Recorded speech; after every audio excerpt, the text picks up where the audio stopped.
Hola, ¿qué tal? ¿Cómo están? Bueno, aquí empezando la semana 8 y como veníamos trabajando en la clase anterior, estamos en la segunda parte de la dimensión simbólico-imaginaria, como siempre decimos que es un poco la dimensión claramente del sentido, pero sobre todo en esta segunda parte, es importante que revisen la primera si no lo han visto, donde trabajamos todo lo que tenía que ver con, bueno, los fundamentos de cómo se construyen las representaciones e imaginarios sociales, de acuerdo a distintos autores que les hemos ido compartiendo. Justamente dejamos para esta segunda parte una clara articulación de la dimensión simbólico-imaginaria, el polo de la semiosis, con la dimensión política, con el polo de la crátesis.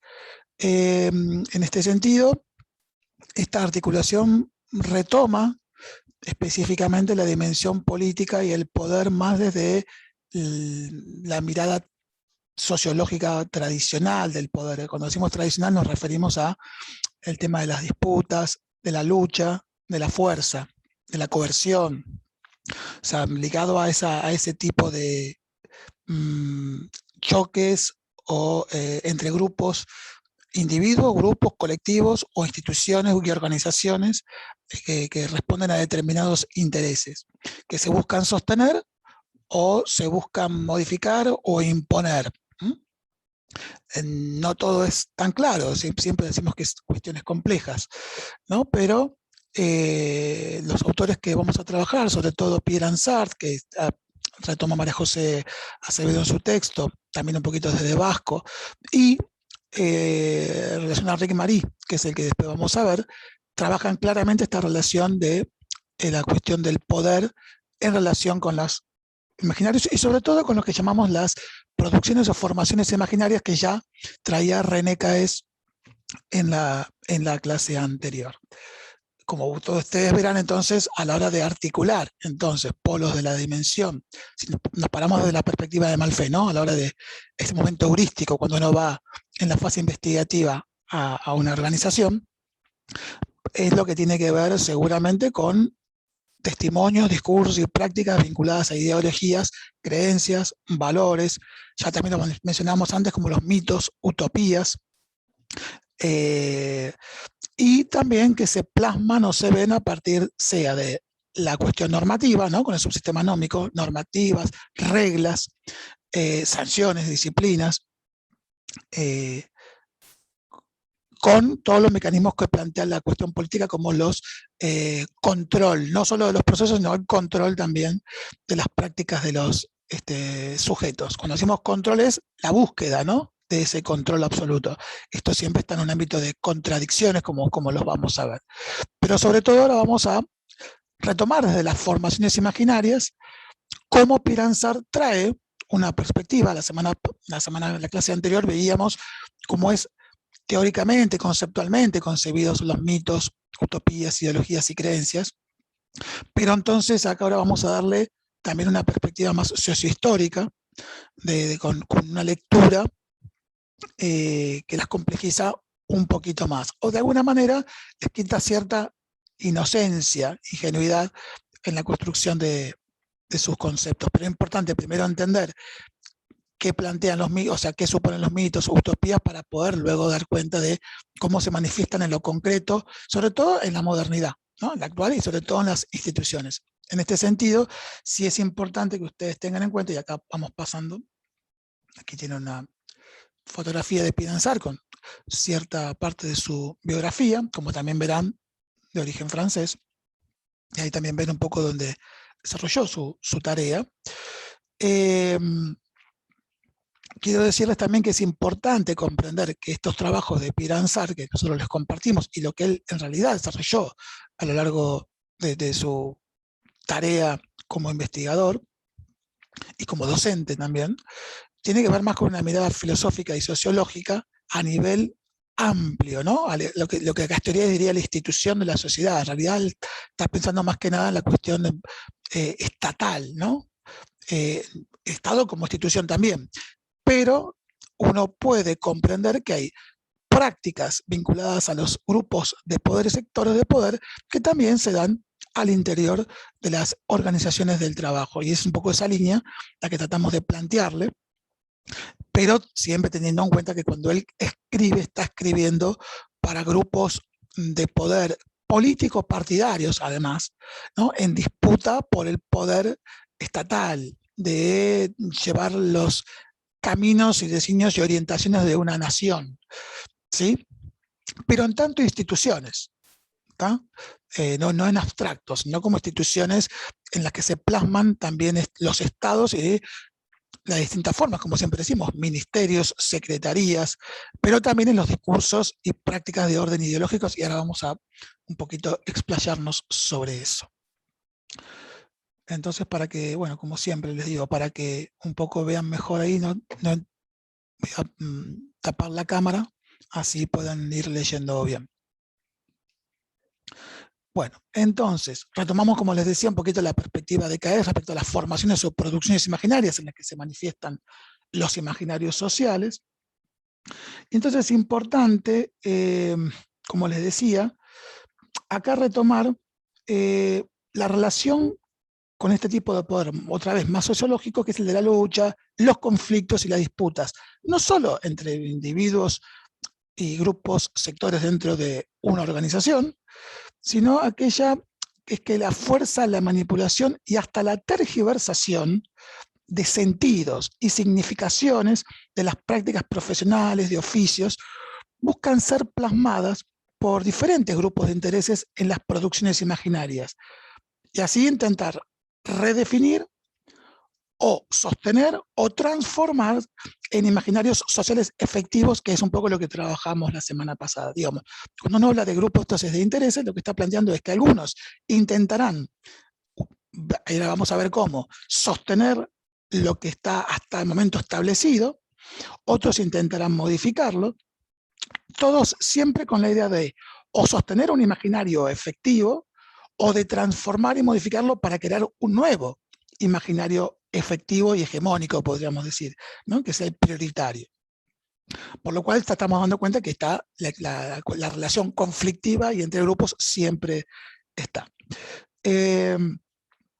Entonces, tomando estos imaginarios sociales efectivos, un poco lo que decíamos la semana pasada, en tanto sistemas simbólicos. Y cuando hablamos de sistemas simbólicos es importante tener en cuenta, por ejemplo, que esto puede estar plasmado a través de, emblemas, uniformes, ¿no? Formas de vestir, todo aquello que se muestre y se comunique a partir de una idea, puede ser también formas de hacer, apelación a características de determinadas personalidades, ¿no? Los títulos obtenidos, en la cuestión educativa, formal o no formal, todo lo que brinda prestigio, trayectoria, relaciones, todo eso se puede poner en juego cuando uno habla de un sistema simbólico, ¿no? Entonces, cuando uno habla de lo del simbolismo, tiene que ver también con ciertas imágenes y contenidos que refuerzan o buscan fortalecer ciertas ideas, ¿no? Esto lo han hecho, sobre todo uno lo puede ver más explícitamente en esas grandes imperios o dictaduras donde se apela específica y emblemáticamente a banderas, escudos, colores, frases, ¿no? Determinado régimen, determinado orden, donde queda mucho más explícito muchas veces lo que supone ese imaginario social efectivo. Por eso muchas veces nos plantea que es lo instituido, ¿no? Pero bueno, todos los grupos igual exponen, también pueden exponer personas con trayectoria, gente popular, gente que ha fallecido y se toman o se plasma o se apela a esas características que esas personas tenían, etcétera, etcétera. Eso llamamos un poco el mundo simbólico, pero que tiene efectos y tiene mucho peso, si no, veamos qué pasa con las religiones, que a pesar de cuestiones o a partir de cuestiones que tienen que ver con valores, prácticas, conductas, igual sí tiene consecuencias muy concretas. A partir de esas cuestiones que están más ligadas a la creencia o cierta fe, lo que sí se deriva de esas significaciones sociales imaginarias, diría Castoriadis, sí son prácticas concretas, como puede ser, como les decía, formas de gobierno, pueden ser programas políticos, programas de salud, etcétera, etcétera, que está orientado a partir de esa construcción del imaginario social efectivo de una época. Por eso son importantes de conocerlos y analizarlos. Y bueno, entonces, como les decía, al interior de las instituciones concretas, estos imaginarios también se articulan y a los conflictos que emergen en ellas. Entonces, a lo que, digamos, cuando uno ve una entrevista o escucha, en el caso nuestro, o una investigación de una organización, etcétera, se le tiene que prestar atención en esta línea, tanto desde lo que plantea SAR como lo que María José Acevedo en el texto trae a colación de lo que plantea Bronislav Vasco, es que tiene que ver con, sobre todo esto, los renovados sentidos que cada individuo, grupo, colectivos o sectores de la institución le dan a estas producciones imaginarias, o sea, a los mitos, creencias, ideologías, utopía. O sea, los sentidos. Quiere decir en este sentido, vamos a ver que no hay aparentemente un solo sentido, sino que puede haber variados sentidos. Y entonces esto es lo que trae un poco la perspectiva del conflicto y la contradicción posible. No habría un inequívoco y lineal sentido, sino que cuando uno va e indaga sobre mismas situaciones, sobre mismos hechos históricos aparentemente objetivos, puede haber sentidos compartidos y otros sentidos asignados, y en función, en general, vinculado a grupos de intereses u objetivos a cumplir, ¿no? Entonces son importantes porque estos sentidos se constituyen en regidores, ¿no? En orientadores de la cotidianidad, ya que, bueno, condicionan y definen, en mayor o menor medida, nuestros actos, conductas, formas de pensar e incluso de sentir, ¿no? Prácticas profesionales o de oficios. Por ejemplo, digo, cuando uno habla de cuestiones estas, tiene que ver con, como por ejemplo, qué supone ser y hacer trabajo social en determinada institución, ¿no? ¿Cuál es la historia de ese trabajo social? ¿Qué se selecciona? ¿Cuáles son los referentes históricos, en tanto mitos, míticos, padres o madres míticas de una disciplina? ¿Por qué a veces se confrontan diferentes líneas, entonces, ideológicas, cuando se supone que la disciplina es una? Bueno, justamente ahí van apareciendo, por ejemplo, en las formas de hacer trabajo social, asociadas también a imaginarios, mitos, utopías de esa disciplina, aspectos de orden ideológico que atraviesan la disciplina y en algunos y varios casos también creencias de orden religioso que portan o portamos o portarán miembros del colectivo profesional, como podríamos hablar genéricamente. Y bueno, estos obviamente se manifiestan en los ámbitos de trabajo, y esto es un aspecto clave y a que nosotros le estamos dando en nuestro interés disciplinar, en tanto acá ya desde la perspectiva psicológico-institucional.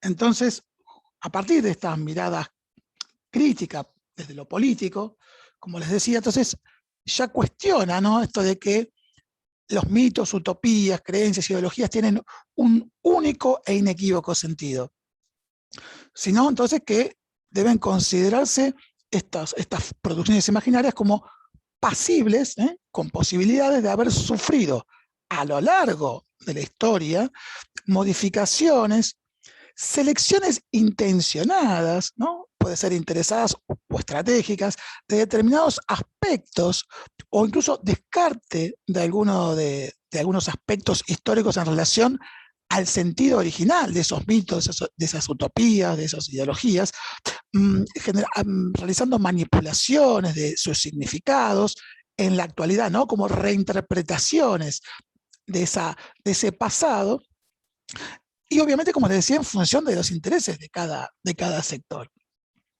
Entonces, a veces uno selecciona parte de la historia que es a veces consciente, a veces por ignorancia, a veces inconscientemente, apela a determinados factores de esa historia para sustentar la práctica actual, por ejemplo, ¿no? Si estamos hablando de los mitos. O se apela a la línea hacia donde debe ir el trabajo social en función de plantearlos como las utopías del trabajo social, cuando quizás son las utopías de determinado sector atravesado ideológicamente, o de un sector que se ha formado en determinada escuela de posgrado en el trabajo social y está imbuido de métodos, prácticas, saberes, que ha ido internalizando más o menos críticamente de esa postformación, ¿no? Entonces, como les decía, podemos pensar como ejemplo la utilización de emblemas. Estos, a ver, abro acá un poco. Si ustedes se fijan, bueno, en nuestro país, muchas veces, vamos a hacerlo así como blanco y negro, bandos contrarios han apelado a los mismos emblemas, justamente asignándoles distintos sentidos, ¿no? Si uno se planta en la última dictadura cívico-militar eclesial, uno podrá ver que se apelaba a la patria, se apelaba a determinados referentes y valores que se asimilarían a eso que supone ser patria soberana, y sin embargo luego las prácticas eran absolutamente diferentes, ¿no? Si más bien que puede haber o no enfrentamientos en algún momento, algunos apelaban a la necesidad de un orden que estaba sustentado en esos padres de la patria a los cuales se le atribuía determinadas características, ¿no? Con imágenes, con determinados instrumentos, asociado también a frases, ¿no? También como respuesta a críticas del exterior, ¿no? Los argentinos somos derechos humanos, justamente cuando se cuestionaba la vivencia de los derechos humanos en nuestro país. Entonces digo, esto lo vamos a ver más con el tema de Enrique Marí, pero digo, distintos sectores apelan a la necesidad de una Argentina que progrese, que sea pujante, pueden usar hasta similares palabras, pero de alguna manera se las llena o se les brindan nuevos sentidos, y a veces los sentidos parecen similares también en el discurso, pero las prácticas en función de esos sentidos son absolutamente diferenciadas, ¿no? Ya lo hemos sabido. Terrorismo de Estado, tortura, desaparición, negación, ¿no? de esa situación, ocultamiento, manipulación o creación muchas veces de acciones desde el otro lugar que no eran así como en tanto armados de propaganda, justamente la idea de crear un imaginario social efectivo del enemigo, ¿no? Del enemigo interno, etcétera, etcétera, etcétera. Entonces, a esto nos referimos sobre todo a nivel político, ideológico, cómo se apela, ¿no? A emblemas, himnos, ¿no?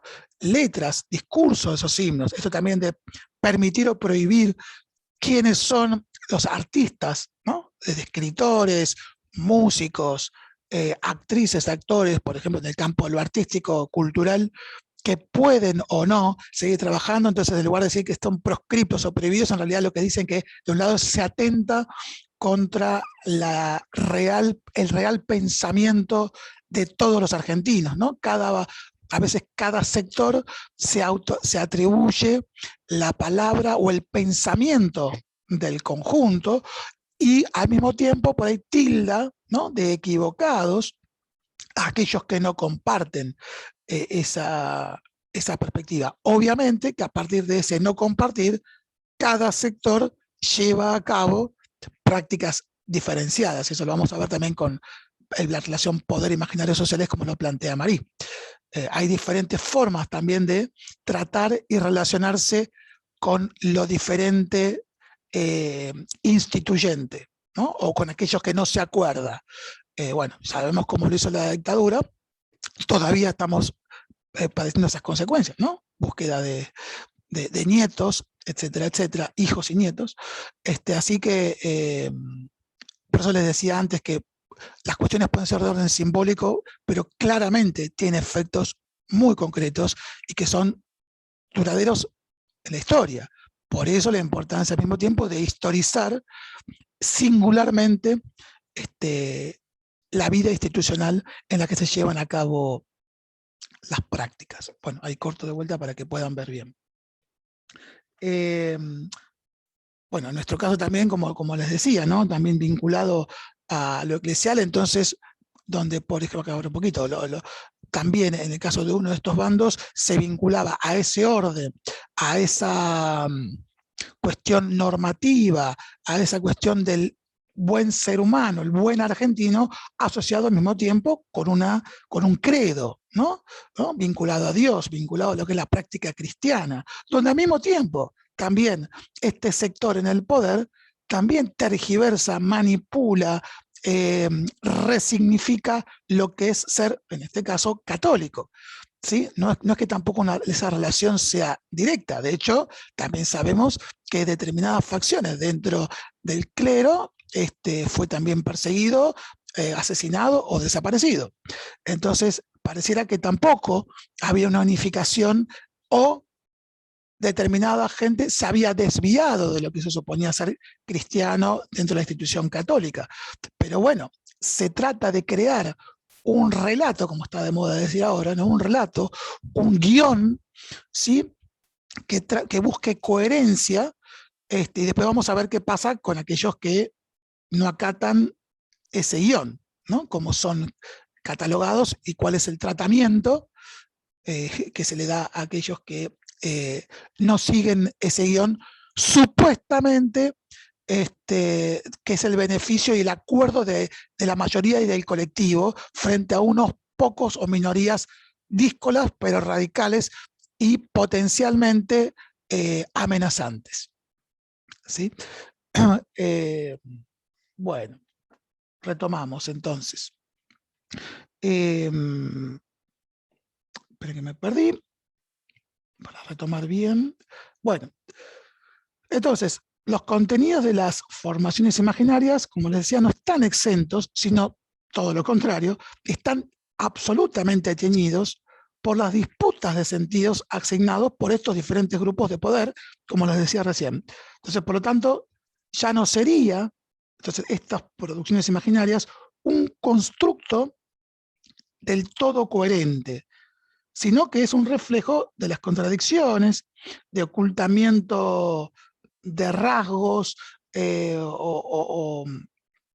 o de depósito o de destacados o intentos de justificación de las diferentes jerarquías, de por qué se ocupa determinado o no estatus, de por qué justifica determinadas posiciones en lo social ubicadas, vinculadas a lo económico y a clases sociales diferentes unas de otras, y que al mismo tiempo entonces eso tiene un acceso a determinados bienes materiales, políticos, sociales, que hacen que algunos tengan mayor poder sobre unos sobre otros, ¿sí?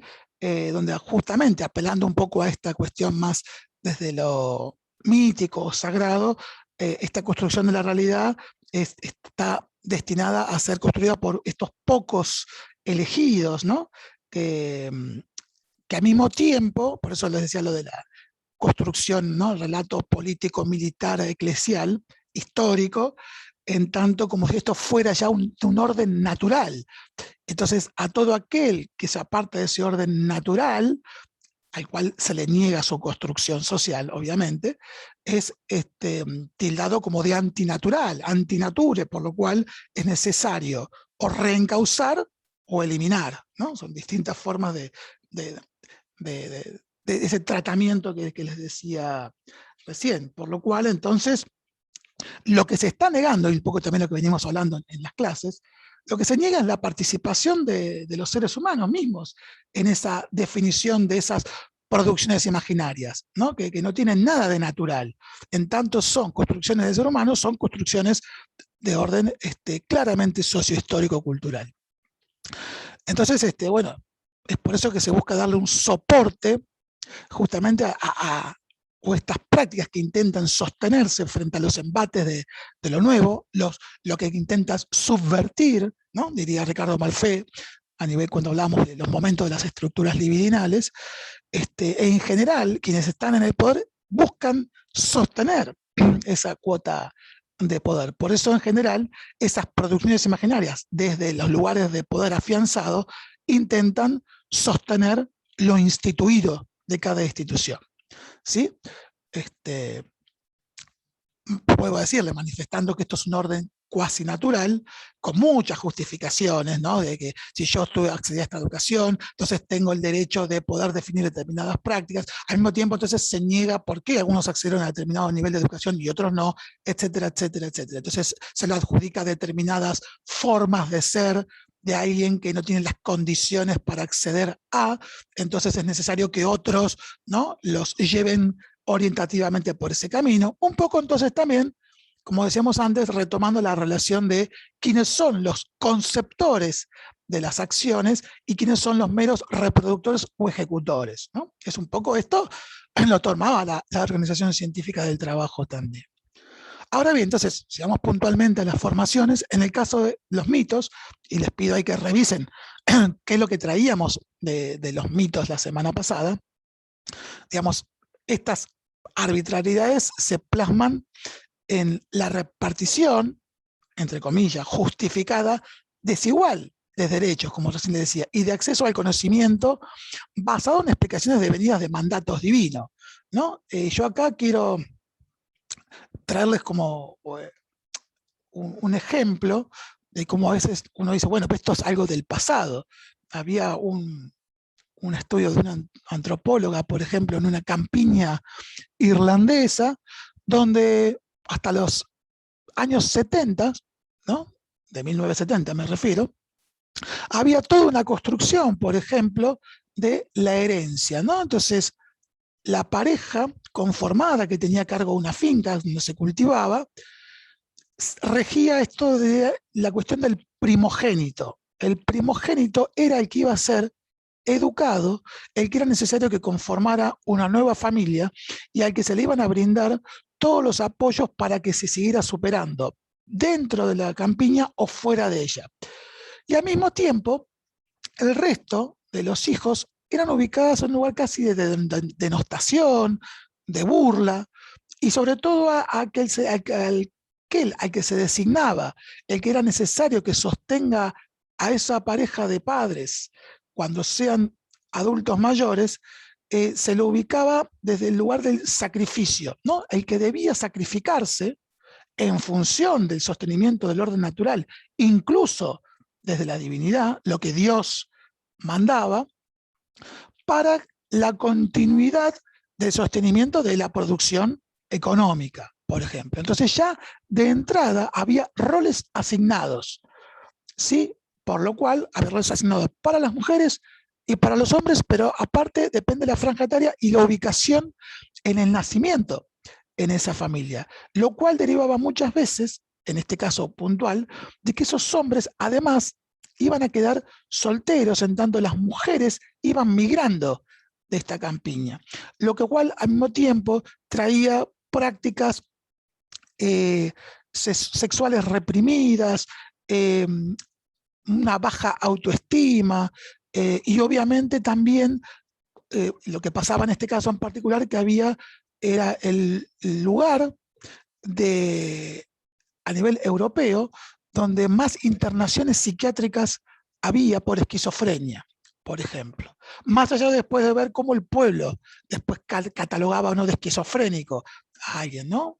Por ejemplo, si el hijo mayor, el hijo menor, el que tenía que hacerse cargo, no hacía lo que decían los padres, hacía otra cosa, también el pueblo lo tildaba de esquizofrénico en tanto no aceptaba el mandato, ¿no? Pero además de estas situaciones de orden comunitario, también es verdad que había indicadores de quienes ingresaban en esos hospitales de claramente un desarrollo fuerte de la esquizofrenia, como dato. Entonces lo que le quiero decir es que aquí, cuando se plantea esta situación de represión, de autoritarismo, hay justificaciones incluso desde la Iglesia de por qué era necesario que determinados hijos, aún a costa incluso de perder su salud mental o incluso de reprimir sus deseos sexuales, era importante ese sacrificio por el bien de la continuidad y la reproducción de la comunidad. ¿sí? Y esto al mismo tiempo implicaba en los lugares de encuentro burlas, lo que hoy podríamos llamar bullying. Entonces había toda una serie de prácticas que apelaban a sostener eh, este constructo, que no se veía como tal, sino que cuando se lo plantea como constructo, emergen determinadas voces de quien había publicado, por ejemplo, un análisis de ese trabajo como alguien que traicionó los valores del pueblo, alguien que está de afuera, cómo puede venir a cuestionar la confianza que se le depositó respecto a la información que se brindó y no se le, por ejemplo, no se les reconocieron los grandes valores, por ejemplo, de compañerismo que había en el pueblo, etcétera, etcétera, etcétera. ¿Sí? Pero se continuaba dejando de lado el sacrificio, y no solo porque era un sacrificio, sino porque era al mismo tiempo esto, era expresado a través de actos fallidos, o como sobre todo como el alcoholismo, como hay algo, como un síntoma que afectaba, por ejemplo, en particular, a estos hombres que dejaban, casi les diría, su niñez para pasar a la adultez recién a los 50 años, que era cuando los padres fallecían o ya no se podían hacer cargo de esa finca. Entonces había un lugar también de infantilización e incluso desde los discursos de estos que se iban a hacer cargo de la continuidad de esa finca, un discurso también que justificaba muchas veces el yo no puedo, yo no entiendo, yo no sé, este es mi lugar, ¿no? Pero al mismo tiempo, como les decía, se manifestaba ese sufrimiento a través de síntomas como las salidas fallidas desde el alcoholismo, tartamudez en algunos casos, un gran retraimiento en otros, y algunos que directamente, obviamente, quebraban en su salud mental. ¿Tá? Esto me refiero a la relación muchas veces que tiene que ver con esto, con cómo es el origen de un pueblo, ¿no? De una comunidad. Entonces, cómo se apela a lo mítico permanentemente para que se sostenga determinada práctica y reproducción de esa comunidad. ¿Y qué le ocurre o qué puede ocurrirle a aquel o aquella que no respete esa tradición? ¿No? Una tradición que aparece como natural, pero no se la historiza y no aparece como que fue realmente un constructo. En algún momento nació y hay que ver en qué, por qué motivos nació. Y obviamente aquellos que quiebran su salud mental son de alguna manera acusados de haberse revelado a esa práctica y que son de alguna manera castigados o que no pudieron, o es un poco la consecuencia de no haber sostenido los valores sostenidos colectivamente y naturalmente por la propia comunidad. Digo para que entonces fíjense que si bien hay aspectos de orden simbólico, estas cuestiones rigen comunidades y sobre todo cuanto más por ahí cerradas son, cuanto más endógenas son, y tiene consecuencias muy concretas en la cuestión de las libertades, la autonomía y los derechos que por más que estén reconocidos formalmente, no pueden ser ejercidos en determinadas comunidades. Les pongo este ejemplo, puede haber hecho mucho más, pero justamente respecto a la relación producción económica, cuestión eclesial, cuestiones de los míticos y cómo definen prácticas de orden institucional y sobre todo también la vinculación con la salud mental, por ejemplo, ¿no es cierto? Donde desde las instituciones, inclusive estas, se trabaja sobre el problema una vez que llegó, pero no aparentemente no se podría trabajar o no surge desde la comunidad misma preguntarse por qué tienen tantas personas internadas por temas de salud mental vinculados específicamente a la esquizofrenia. Bueno, bien, como les decía entonces, retomando esto de que no hay un sentido unívoco o que se plantea como crítica, es que claramente entonces las producciones imaginarias proveen un marco de sentido entonces parcial para ejercitar una práctica, para diseñar instrumentos y tácticas de control más o menos sutiles, ¿no? Digo, fíjense, pensemos en la cárcel, pensemos en las escuelas, la escuela que por un lado puede ser muy reconocida en tanto la cuestión laica, los derechos a la educación. También hay que ver la historia de cómo fue la escuela e incluso la crítica a la escuela, justamente en tanto, sobre todo en algunas épocas, de una forma de intentar sacar determinadas personas con determinado pensamiento, con determinados haceres en función de determinado modelo, ¿no? Entonces digo, la escuela, que puede ser por un lado liberadora, trabajar la creatividad, depende cómo esté llevada y cómo esté concebida, apunta a determinadas trayectorias. Así que la escuela también puede ser, o ha sido a veces también incluso muy criticada, por intentar domesticar, disciplinar, en lugar de trabajar desde la creatividad y la amplitud y la liberación, o la libertad más que nada, ¿no? Con un poco lo que planteaba Castoriadis. Para quienes no hayan visto, bueno, The Wall, la película de Pink Floyd, del grupo Pink Floyd, les convino que la vean, aparte es una gran obra de arte y trabaja otros temas también. Ahí se ve claramente en esa Inglaterra cómo era vista la crítica a cómo se educaba a los niños y jóvenes de esa época, ¿no? Entonces, cuando uno dice más o menos útiles es porque distintas instituciones, incluso nuestra facultad, todos tienen una idea y buscar una idea y tratar de que se vaya hacia ese lugar. Entonces, bueno, serán más o menos útiles, pero se busca generar determinado pensamiento. Incluso cuando hablamos también de cómo concebir, ¿no? ¿No? Si se tiene que ir al hospital, si se puede no tener bebés en la propia vivienda, ¿qué pasa si el bebé fallece? ¿Qué hace el Estado frente a aquella madre o familia que decide tener el niño en su casa, cuando por ahí esto era una práctica en el campo bastante sostenida? ¿Qué pasa con otras formas de parto, ¿no? Si parto en la bañera, si parto vertical, etcétera.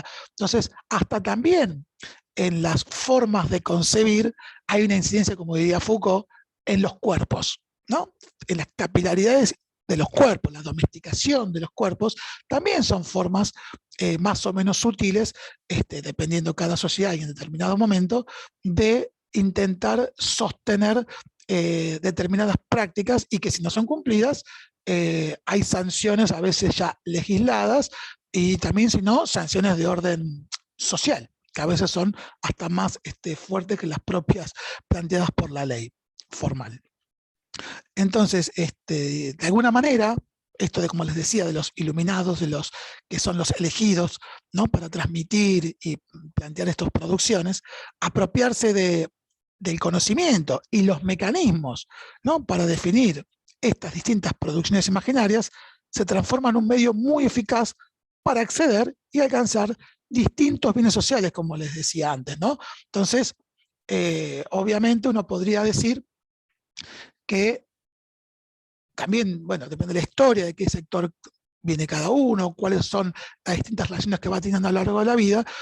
En esa línea uno puede acceder a determinadas formación, a determinadas relaciones, y eso al mismo tiempo, en determinado momento, también implica la ocupación y el acceso a bienes de orden material, ¿no? Económico, hábitat, barrio, vivienda, dónde vivir, etcétera, etcétera, bienes de orden político, ¿no? Quienes acceden o no a determinados lugares de poder gubernamental, a partir de los cuales y de donde se construyen determinadas políticas, bienes de orden económico, ¿no? Desde qué profesiones, sobre qué trabajos son los que determinado modelo promueve y al mismo tiempo tienen una mayor renta, y cómo esas personas que acceden a mayor renta terminan también vinculándose con lo político y pueden ir determinando hacia dónde orientar determinadas prácticas, lo que a su vez también le vuelve a dar mayor poder.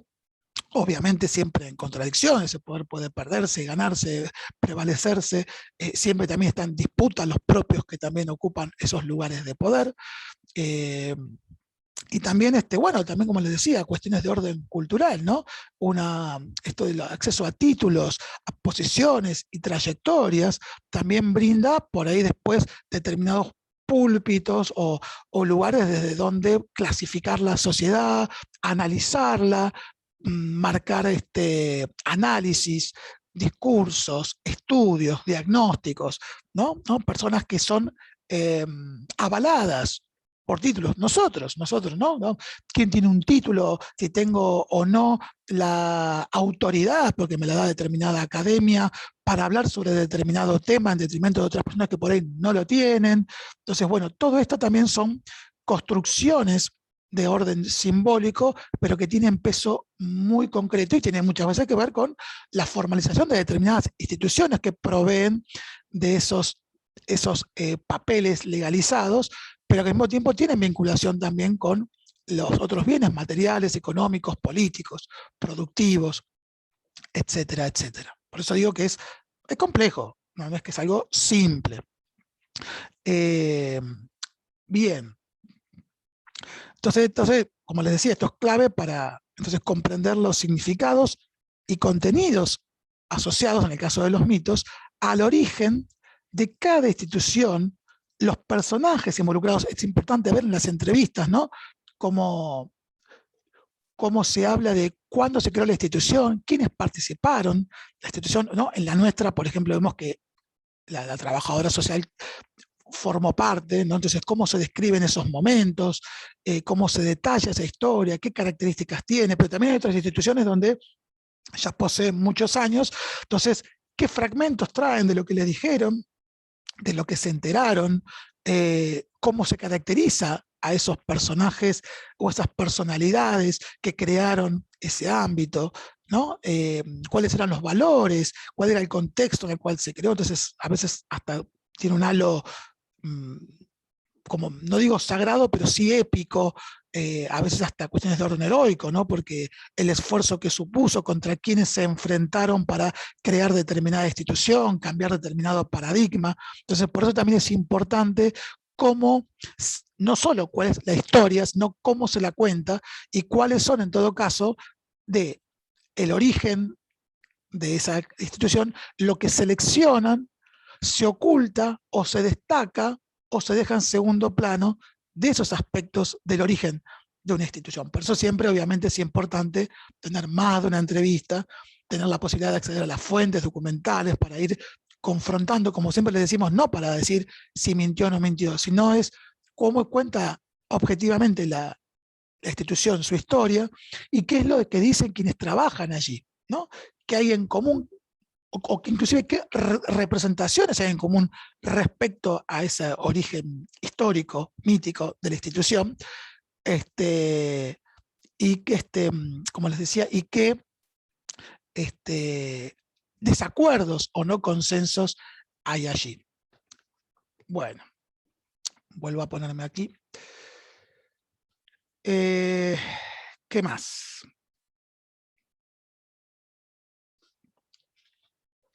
Bueno, pasando ya al tema de lo ideológico, yo les dejo algo, digamos, si bien pensar es complejo, digo, para que no se enrosquen, algunos aspectos sugeridos